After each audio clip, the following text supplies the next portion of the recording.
So I think one of the things I would say to think about the metrics piece. So we get this question a lot, like I have to make 100 cold calls a day. I have to send 50 new contacts a day, things like that.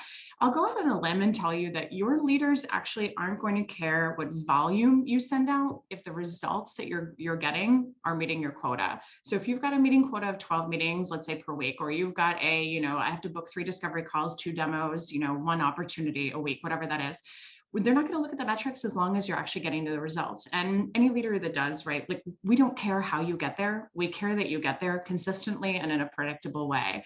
So one of the things I would just urge you is focus on that quality, right? Because that quality is going to pay off, especially when you're reaching out to executives. So what you also want to think about here, from this perspective, when you reach out, just keep in mind that that subject line is key. So think about that show me, you know me element, right? If you guys aren't familiar with that, just look at hashtag SMYKM on LinkedIn and you'll find tons of stuff about it. But make sure you've got that personalization element to them. For the rest of the template, right, make sure that it's buyer persona specific, and not only buyer persona specific for their role, but also their seniority.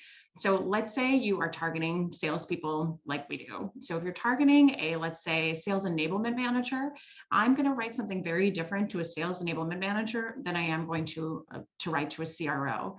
What you want to think about is how are they measured? What do they care about, right? And when you put those pieces together, that's what your template should look like. So if I talk to a CRO, I'm talking about finance, scale, repeatability, predictability, and revenue. That's what I'm talking about. I'm not saying, hi, I can train your sales team, because that CRO is going to be like, cool, we have one of those, goodbye. I'm going to talk specifically about what I can do to drive what the CRO cares about the most. For sales enablement, they care about something different, right? They care about enabling sales. So perhaps they're struggling with adoption of technologies, with adoption of social selling, with adoption of how to get better discovery calls, whatever. So I'm going to talk to them in that language. So show me, you know me in the subject line, super key. You can build a template that's easy, again, but just make sure that it's specific to that buyer persona, not only in their space, but then also in seniority.